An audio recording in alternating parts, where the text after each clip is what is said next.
Madam madam હા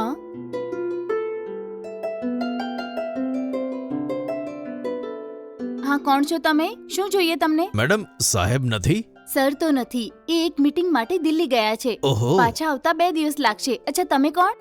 જી હું સાહેબનો ક્લોઝ ફ્રેન્ડ છું. અચ્છા. 2 વર્ષ પહેલા એમણે મને 2 લાખ રૂપિયા ઉધાર આપ્યા હતા અને એ જ પૈસા હું આજે એમને પાછા આપવા આવ્યો છું. વાંધો નહીં, મને આપી દો.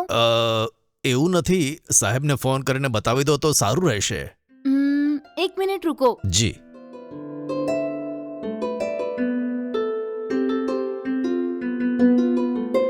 હેલો. સાંભળો જી, હા. તમે કોઈ દોસ્તને 2 લાખ કરજો આપ્યો હતો, પાછો આપવા માટે આવ્યા છે તે. શું કીધું? 2 લાખ રૂપિયા? મેં કોઈને ઉધાર નથી આપ્યા. મને લાગે છે કે આ માણસ ખોટી જગ્યાએ આવ્યો લાગે છે. એને સમજાવીને પાછો મોકલી દે. સમજી ગઈ ને? હા, ઓકે. લાગે છે કે આ ખોટા એડ્રેસ પર આવી ગયો છે. જો હું આની પાસેથી 2 લાખ રૂપિયા લઈ લઉં તો હું એનાથી ખૂબ એન્જોય કરીશ. જો એ પાછો આવીને મારી પાસે માંગશે તો હું કહી દઈશ કે મને ખબર નથી, કામ થઈ જશે. સાહેબે શું કીધું મેડમ? હા, એમણે પૈસા લઈ લેવાનું કહ્યું. સારું મેડમ, આ લો. ઓકે જી, સારું મેડમ, ખૂબ નીકળું છું. ધન્યવાદ. હા, ઠીક છે. હે ભગવાન, પૂરા 2 લાખ રૂપિયા મળી ગયા.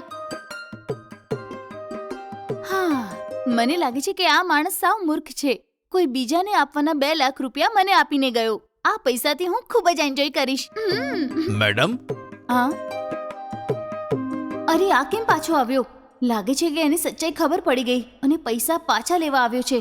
શિટ, હજી તો હું આ પૈસાથી ખૂબ એન્જોય કરવાનું વિચારતી હતી. થોડી વાર પણ ખુશીથી રહેવા નથી દેતા. કેમ ફરીથી આવ્યા? શું વાત છે? કંઈ નહીં મેડમ, મને અર્જન્ટમાં 10,000 રૂપિયાની જરૂર છે. હા, તમે સાહેબને પૂછીને આપી શકો? આ શું થયું? હવે હું શું કરું? આ તો મારી પાસે 10,000 માંગે છે. અત્યારે હું એને કહી પણ નહીં શકું કે પૈસા નથી. ઠીક છે, 2 લાખમાંથી 10,000 ગયા તો બાકીના 1,90,000 મારી પાસે જ રહેશે ને? કાફી છે. એને ના ખોલો મેડમ. તમે 2 લાખ રૂપિયાને ના તોડો. તમારા પર્સનલ પૈસામાંથી મને 10,000 રૂપિયા આપો ને. અત્યારે મારી પાસે મારા પોતાના 10,000 રૂપિયા તો નથી. તમે 1 મિનિટ રૂકો, હું અંદર જઈને ચેક કરી લઉં. Okay madam. ઓકે. હા, સાંભળો. મારી પાસે હાલમાં 10,000 તો નથી, માત્ર 7,000 છે. સારું, જવા દો મેડમ. બીજા પૈસા હું ક્યાંક બીજેથી લઈ લઈશ. અરે સોરી, ખોટું ના લગાડતા. Thank you madam. આ પૈસાને 2 દિવસમાં સાહેબના એકાઉન્ટમાં હું ટ્રાન્સફર ના કરી ના દઈશ. ના, એની કોઈ જરૂર નથી. તમે મને જ પાછા આપી જજો. સારું મેડમ. અરે એકવાર ગણીને તો જુઓ. એ કેમ? કઈ વાંધો નહીં મેડમ, મને તમારી ઉપર ભરોસો છે. શુક્રિયાજી. ખૂબ આભાર હા, મેડમ. ઠીક છે. હા.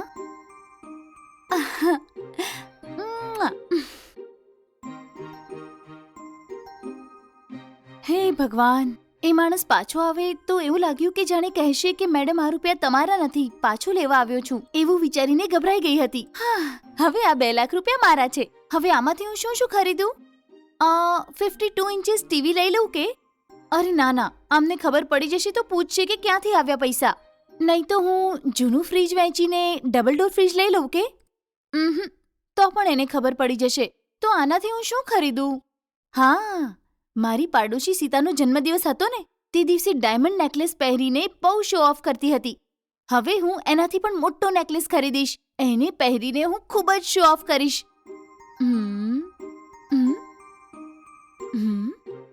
1 મિનિટ રૂકો. એ માણસે પાછા આવીને 10,000 રૂપિયા માંગ્યા, પણ આને ખોલવા માટે ના પાડી. કેમ? એવું કેમ કીધું એણે?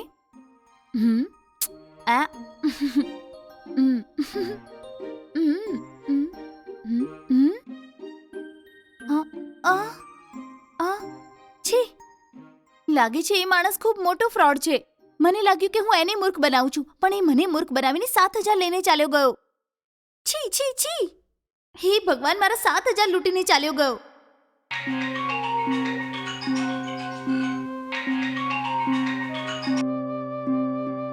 હલો, કેમ છે? તું ઠીક તો છે ને? હું તો ઠીક છું. તમે કેમ છો? હા, હું પણ ઠીક છું. સારું, એ જવા દે. હાલ તારા પતિની તબિયત કેવી છે? તે ઠીક છે ને? એ તો એમ જ છે, અને હજી પણ એ હોસ્પિટલમાં જ છે. હું હોસ્પિટલથી ઘરે આવીને એમના માટે જમવાનું બનાવું છું ભાઈ. 2 વાગ્યા સુધી જમવાનું પહોંચાડવાનું છે. ઓ એવું છે? એમની ટ્રીટમેન્ટ માટે હું એમને ઘણી મોટી મોટી હોસ્પિટલ લઈ ગઈ, પણ એમની હાલત એવી ને એવી જ છે. મને કંઈ જ સમજાતું નથી કે હું શું કરું. મારાથી જેટલું પણ થયું એટલી બધી કોશિશ મેં કરી છે, પણ એનાથી કોઈ જ ફાયદો ન થયો. સાંભળ, એક ઓળખાણવાળા સ્વામીજી છે, જો તો એકવાર એમને મળીશ ને તો બધું જ ઠીક થઈ જશે. ઘણા મોટા મોટા સ્પેશિયાલિસ્ટને બતાવ્યું મેં, પણ એમની હાલતમાં કોઈ સુધારો નથી. તમે કહો છો એ સ્વામીજીને મળ્યા પછી શું એમની તબિયત ઠીક થઈ જશે? અરે, પ્રયત્ન કરવામાં શું જાય છે? હું જે કહું છું એ કર. બસ એકવાર જઈને તું એને મળ. બની શકે કે તારા પતિની સમસ્યા હંમેશા દૂર થઈ જાય. ઠીક છે ભાઈ, હું એમને મળી આવું છું. સારું બેટા.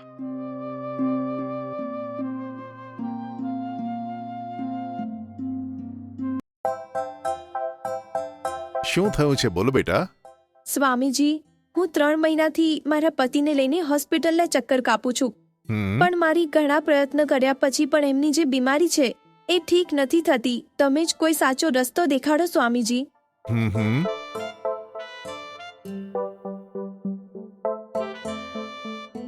એ તારા ગયા જન્મના પાપ છે જે હજુ તારો પીછો કરી રહ્યા છે.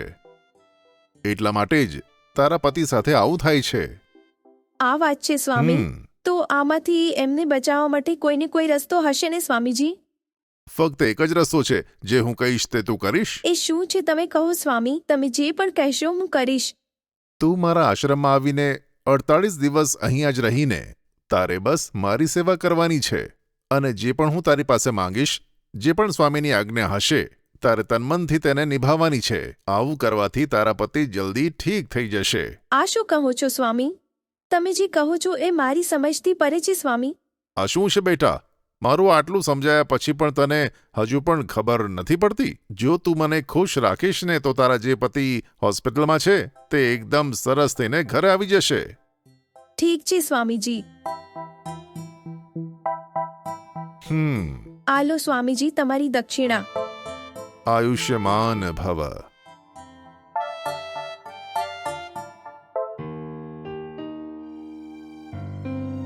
હલો. હા હેલો હા, બોલ ભાઈ. બેટા. સ્વામીજીને મળી કે નહીં? તમારા મોઢેથી એનું નામ નહીં લેતા. એને મારી સાથે કેવો દુર્વ્યવહાર કર્યો ખબર છે? શું બોલે છે તું? સાચું કહે છે? વિશ્વાસ નથી થતો. જેવી રીતે મને કીધું એવી રીતે બીજા કોઈને એને મળવાનું ન કહેતા, નહીંતર તમારું નામ ખરાબ થશે ભાઈ.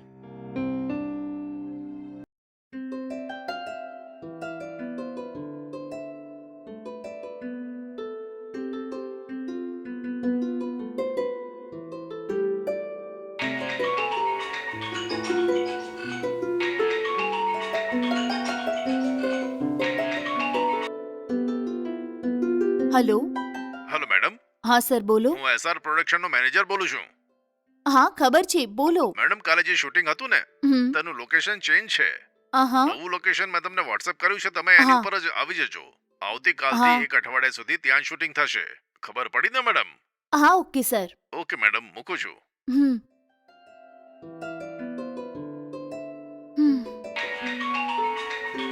હા. હેલો. હલો મેડમ, તમે આર્ટિસ્ટ કુમારી છો ને? હા, તમે કોણ બોલો છો? મેડમ, હું એન્ટરટેનમેન્ટ સ્ટુડિયો મેગેઝિનનો એડિટર બોલું છું. હા બોલો. મેડમ, તમારો એક ઇન્ટરવ્યુ લેવો છે. મને ખબર છે કે તમે ટીવી સિરિયલમાં વ્યસ્ત છો. જો તમે ઇન્ટરવ્યુ આપશો ને તો બહુ સારું રહેશે. તમને ટાઈમ મળશે કે નહીં? આજનો ઇન્ટરવ્યુ આવતી મેગેઝિનમાં નાખી દઈશું. હા હા ઓકે સર, હમણાં હું ફ્રી છું, આવીને મળી શકો છો. મેડમ, જો અડધા કલાકમાં હું ત્યાં પહોંચી જઈશ. તમને મારું એડ્રેસ ખબર છે? હા ખબર છે. 1 વર્ષ પહેલા મેં જ તમારું ઇન્ટરવ્યુ લીધું હતું મેડમ. તમારું નામ? મારું નામ સુહાસ છે. ઓહ સુહાસ. યાદ છે મેડમ? હા યાદ છે. તમે સીધું ઘરે આવી જાઓ. હા ઓકે મેડમ, બાય. હા.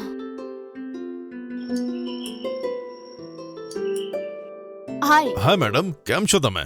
હા હું ઠીક છું. આવો અંદર આવો. તમે અહીં બેસો, હું તમારા માટે પીવા માટે કંઈ લાવું.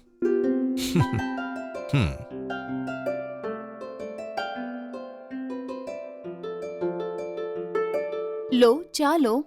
Okay, thank you madam.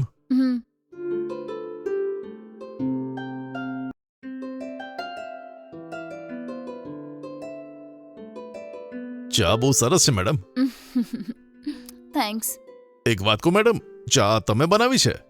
કોઈ કામવાળી નથી અને ઘરે પણ કોઈ દેખાતું નથી? કામવાળી તો માત્ર સવારે જ આવે છે. સાંજે ઘરનું બધું જ કામ હું કરી લઉં છું. ઓહ, અહીંયા તમારી જોડે તમારા મમ્મી પણ રહેતા હતા ને? હમ. એમને પણ બોલાવશો તો સરસ રહેશે. તમારે તો અહીં આવે 1 વર્ષથી ઉપર થયું ને. હમ. મારી મમ્મી અત્યારે યુએસએ ગઈ ઓહો. છે. મારી બહેનને બાળક આવ્યું છે. બસ 2-3 મહિનામાં પાછી આવી જશે. મેડમ, તમારું ટોપ પોઝિશન પર આવવાનું સિક્રેટ શું છે? સિક્રેટ તો કંઈ નથી. સારી રીતે હાર્ડવર્ક કરું છું બસ. ઓકે, ટેલેન્ટ અને હાર્ડવર્ક મળે છે ત્યારે માણસની પ્રગતિ સંભવ છે. એ તો બરાબર, પણ જ્યારથી તમે ઇન્ડસ્ટ્રીમાં આવ્યા છો ત્યારથી તમારી ખૂબસૂરતી એવી છે, એનો કોઈ રાઝ? રોજે હું જીમ જાઉં છું, હેલ્ધી ડાયટ લઉં છું. મને લાગે છે કે ખુશ રહેવાથી જ માણસની ખૂબસૂરતી વધી જાય છે.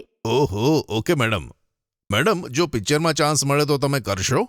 હા, કરીશ, શ્યોર. મેડમ, દર મહિને તમારો ખર્ચો કેટલો હશે? મહિનાનું ઓછામાં ઓછા 1 લાખ થઈ જાય છે. 1 લાખ રૂપિયા? હું આ ઘરનું ભાડું જ લગભગ 30,000 આપું છું. 30,000 રૂપિયા ભાડું? જી હા. હમ. ઘરમાં કામ કરવાવાળાની સેલરી આપવાની છે અને એની સાથે car maintenance, food provisions, swimming, dancing અને જીમ બધું જ મળીને 1 લાખ થઈ જાય છે. મેડમ, તમારો મંથલી ખર્ચો મારી 1 મહિનાની સેલરી છે. અચ્છા, એવું છે. હમ. આ ઘર મેઇન એરિયામાં છે એટલે આટલું ભાડું બને છે. ઇન્કમ સારી છે એટલે દિલ ખોલીને ખર્ચો કરતા હશો ને? હા, એટલું તો આવે છે. ઓકે મેડમ, તમારો ઇન્ટરવ્યૂ લઈને ખૂબ જ ખુશી થઈ. હમ. આ રીતે જ તમે ઘણી બધી સિરિયલ્સમાં મેઇન કેરેક્ટર કરો અને મારી ઈચ્છા છે કે તમને ઘણી બધી ફિલ્મો પણ મળે. Okay sir, thank you. Okay madam, હવે નીકળું છું. બાય. મારી વાત